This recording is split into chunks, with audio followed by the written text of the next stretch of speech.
What are some ways that men can be domineering? I'll run through a list of 10 ways that men can be harsh with their wives. Number 1, domineering and controlling. Domineering and controlling. Some men are high control. Very little freedom for the wife. Number 2, making more withdrawals than deposits. You need to understand that relationships are like bank accounts. Encouragement, love, appreciation. Thank you, that was awesome. I really appreciate you. Those are deposits. Criticisms, corrections, those are withdrawals. If you make a lot more withdrawals than you do deposits, your wife will see you as harsh and unloving. Man, the only time the guy ever says anything is what I do wrong. Do I do anything right? Number 3, physically, a man can be shoving, intimidating, overbearing, all of which is abusive. Some men get really close to their wife and they're intense. This is where your wife is sitting down, so you get up and you're over her physically. All of that's abusive. It's harsh. Verbally, yelling, name-calling, cursing, barking, especially in front of the children. Raising the volume. No, that's loving. That's unloving. That's harsh. Man, I could just sense it. Some of you grew up in that home, and I just reminded you of your dad. And don't be that man. And don't raise kids that feel like that. A father can have authority without volume, and he gets it through love. Publicly humiliating. Some men will be harsh with their wives by cutting her down in front of others. Social media provides an endless opportunity for this. Honey, why do you post photos of other women on your social media page? Why do you say those things? Harsh, unloving. Sometimes a man can be harsh with his wife by not distinguishing between sins and mistakes.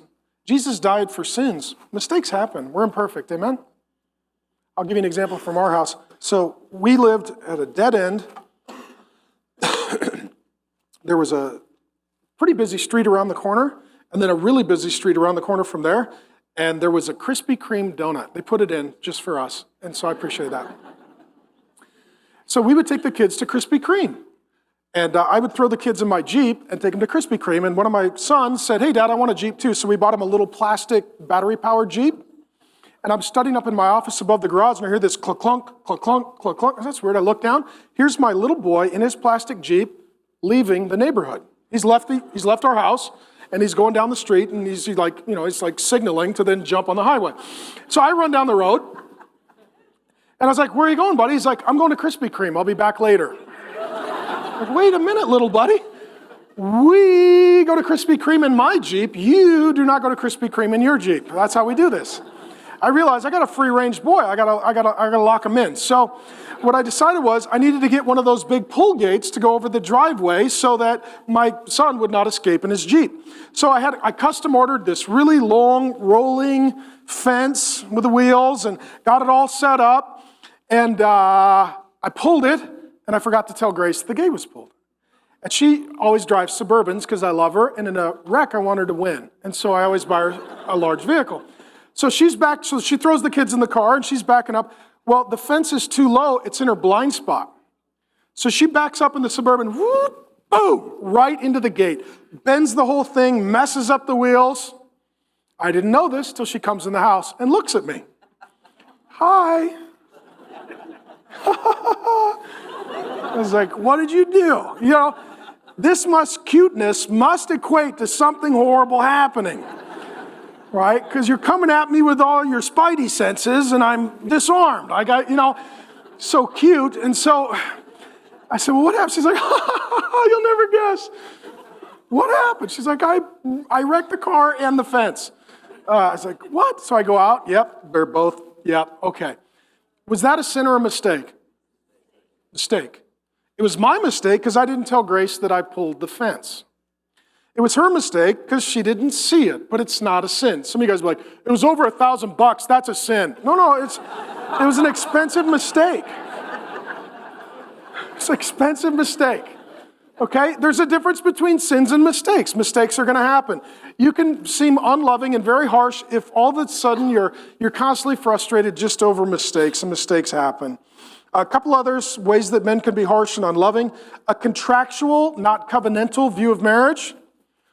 So you're at work all day, you're like, I got employees, and I give them job descriptions, and I give them performance reviews, and I fire the ones who don't meet expectations. And then I go home, and I give my wife and I give my kids all their job descriptions, and we do performance reviews, and I try to fire them, but they don't leave, okay? That's contractual. Contractual is for work, covenantal is for home. Many stupid things I've said to my wife. One of the dumbest things I've ever said, I told this before. I looked at her one day, we were arguing, and I said, if you work for me, I'd fire you. She said, that's the problem, I don't work for you. And she said, you're wrong, you think wrong about, I was like, you know what, dang, drop the mic, the wife wins. She's right. I brought a contractual view into the marriage. She's not my employee, she's my wife. Okay, she's my friend. Man, we can bring a contractual view home, and that's harsh and unloving. How about this one? Number 8, non-relational marriage style. Aloof, detached, unloving, just not relational. Yeah, he goes to work, he's in his garage, he watches TV, and then he goes to bed.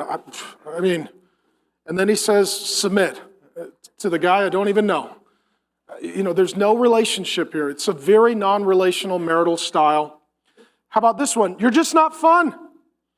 Right? Because here's what you're like, we were dating and we had fun, and then we got married, and then there was no more fun. Some of you guys are just not fun. You're not fun at all. You're stressed, you're overworked, you're depressed, you're freaked out, you're cheap, right? You got to be more fun. That's an order. I command it. Okay, you got to be more fun. Right, ladies? How many ladies, it would be a little easier to live with a guy who knew how to make memories, fun, laugh a little bit, spend some money, date night, lighten up. Can I get an amen, sister? Okay, not too bad. We're not ready to collect an offering, but it's a start, okay? Here's what it says in Ecclesiastes 9:9. Enjoy life with the wife whom you love. Right, it's having a little bit of fun. And then number 10, it's men who are inconsiderate. Make a decision, not thinking about the implications on the wife and or the kids. Right? We're going to do this. No, wait, you don't understand. You know how much work that is? I found this out when we had 5 kids. I told Grace, hey, let's go on vacation. She's like, I never go on vacation. I pack 5 kids. We go somewhere. They all throw up. They get stung by a bee. They can't sleep. They get diarrhea. They almost drown, and they need to eat. It's not a vacation for me.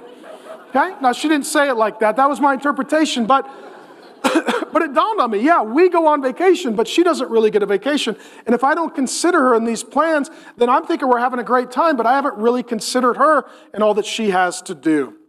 So let me say this.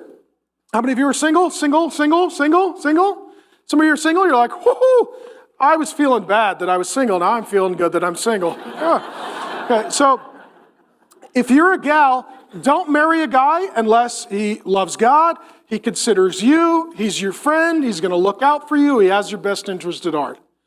And if you're a guy, don't marry a gal thinking, gosh, she never listens, she fights with me, she argues, it's just always conflict. Okay, then that might not be the one, or some things need to change.